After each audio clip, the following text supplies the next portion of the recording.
which he brought from him, of course, which he always had, in the fullness of his humanity. So he was 100% man, human, 100% divine, in one person. And those two, the divine and human, didn't mingle, didn't mix, weren't confused with one another. No, very distinct. His human nature and his divine nature were contained in his one person. Okay. There were a lot of people at that council, and yet, as fairly well attended as it was, it created a lot of problems. And those problems exist with us to this day. Because there were segments of the empire, you all know what I'm talking about when I say empire, the Roman Empire. Okay? There were segments of the empire that did not accept that Chalcedonian definition.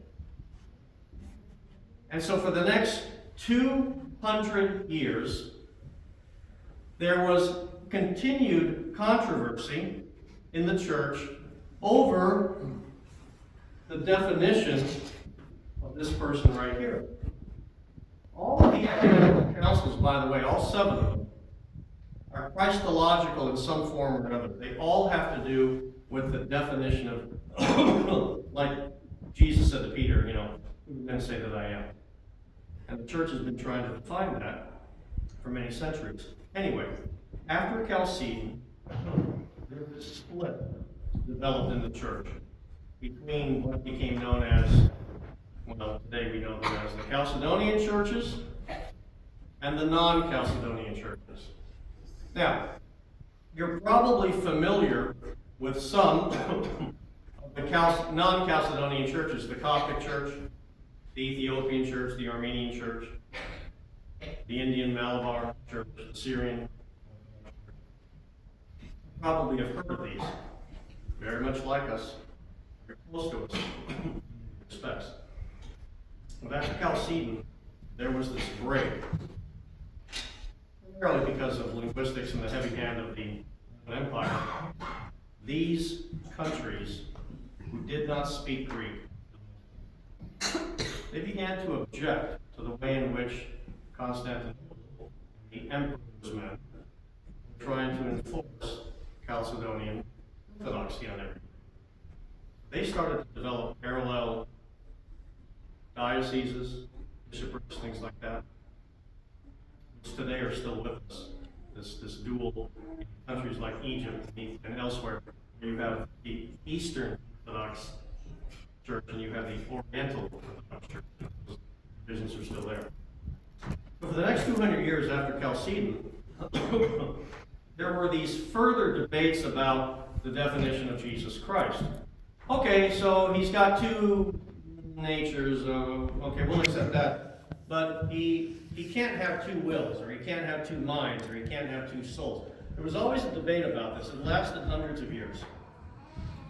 Because of the split, because the empire going into the 6th century was not as unified as it could have been, for a long while, the empire, through its patriarchs, bishops, and so forth, tried to further define him according to some of these questions that were coming up. Did Jesus really have 2 wills or 1 will? 2 souls or 1 soul? 2 minds or 1 mind?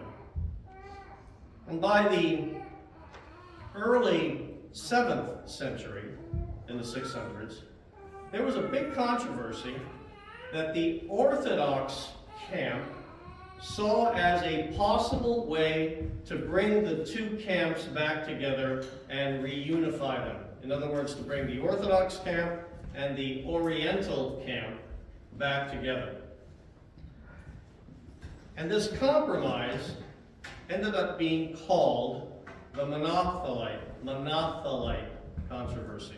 Monothelite, 1 will. Mono, okay, 1 will.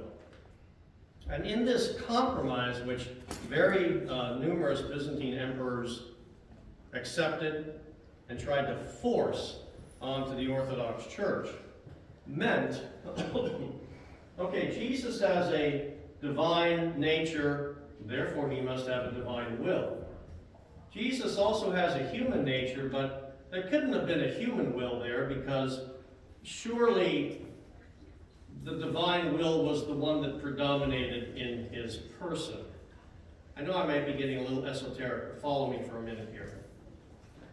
The problem with that is that if Jesus did not have a human will, then as has been expressed in the 4th century by the great fathers of the church back then, what has not been assumed cannot be saved. What is not assumed cannot be redeemed. If Jesus didn't have a human will, then how is it that our human will, which supposedly is part of our human nature, how in taking